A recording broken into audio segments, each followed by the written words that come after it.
हजारो वर्षापूर्वी महिषासुराचे आणि देवीचे युद्ध चालू होते। त्या युद्धामध्ये महिषासुर राक्षसाचा पायाचा एक ठसा ज्या गावामध्ये उमटला, तसेच त्या गावामध्ये 2 नद्यांचा संगमही आहे। अशाच एका गावाचे व तेथील मंदिरांचे रहस्य जाणून घेण्यासाठी आलेलो आहोत।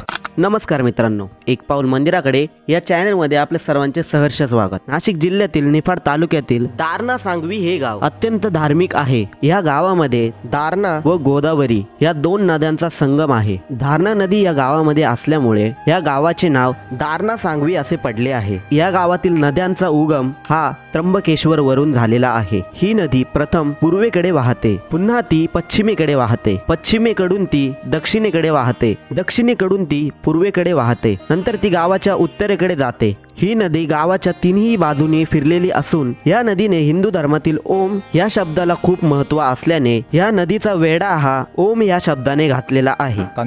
आज आपण ज्या ठिकाणी उभे या ठिकाणाचे नाव आहे संगमेश्वर तीर्थस्थान। तर संगमेश्वर या नाव पडायमागे अशी आख्यायिका आहे, इथे गोदावरी आणि दारणा या 2 नद्यांचा संगम आहे, त्यामुळे याला संगमेश्वर असं म्हणतात। याच 2 नद्यांच्या संगमोत्तरी या गावातील जे प्रसिद्ध असे संगमेश्वर महादेव मंदिराचे पण इथं स्थान आहे। या नदीच्या संगम तीरावर वसलेले महादेव मंदिर शिवकालीन 400 वर्षापूर्वीचे असून या मंदिराला सभा मंडप अतिशय जुना 150 वर्षापूर्वीचा असून अतिशय भक्कम बांधकाम केलेले आहे। मंदिराचा सभा मंडप हा 20 बाय 25 चा असून गाभारा हा 7 बाय 7 चा आहे। मंदिरावरील कळस हा 15 फूट इतका आहे। शिवलिंग हे स्वयंभू असून 1.25 फूट इतके उंचीचे आहे। या गावात महाशिवरात्रीला मोठा यात्रा उत्सव साजरा केला जातो। महाशिवरात्रीच्या दिवशी पंचक्रोशीतील बरेच भाविक मंदिरामध्ये आपली मनोकामना पूर्ण करण्यासाठी येत असतात। इथे महाशिवरात्रीला खूप मोठ्या प्रमाणात यात्रा भरते, दुरून दुरून भाविक इथे दर्शनासाठी येतात आणि महाशिवरात्र हा या गावाचा मुख्य उत्सव असून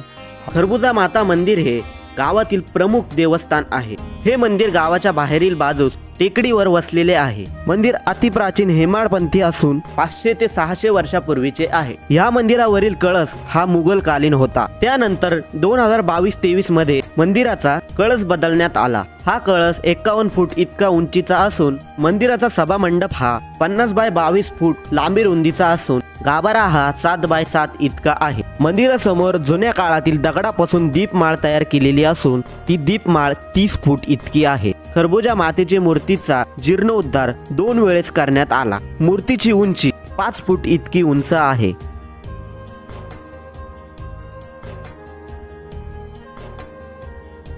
मंदिराची आणखी माहिती येथील ग्रामस्थांकडून जाणून घेऊया।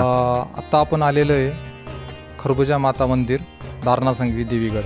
हे जे मंदिर आहे मातीचा बुरुज असलेला घुमट असलेला कळस होता। त्यानंतर गावातील ग्रामस्थांनी खाली दगडी मंदिर होतं, तुम्ही बघू शकता, आणि वरती मातीचा घुमट असलेला कळस होता।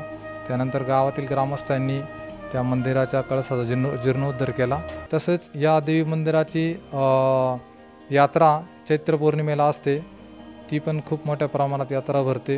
ती जागृतता आणि ती आई एकदम जागृत, म्हणजे असं की जे मनुष्य कोणी जरी काही म्हणत असेल मी आपण काहीच करीत नाही, ती करून घेते नाही। तसेच सांगायचे झाले तर आज या ठिकाणी आपल्या या दारणा सांगवी नगरीमध्ये एक पाऊल मंदिराकडे या यूट्यूब चॅनलने आपल्या दारणा सांगवी गावात भेट दिली व आपल्या गावाचा जो इतिहास आहे, जे आपल्या गावाचा धार्मिक ऐतिहासिक जो इतिहास आहे, आज या चॅनलच्या माध्यमातून आपल्या जगासमोर सादर झाला।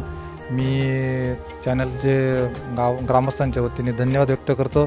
तसेच मी सर्वांना चॅनलच्या माध्यमातून सांगतो या चॅनलला सबस्क्राईब करा, लाईक करा व भरभरून प्रतिसाद द्या, एवढं सांगतो। 2 शब्द संपवतो। धन्यवाद।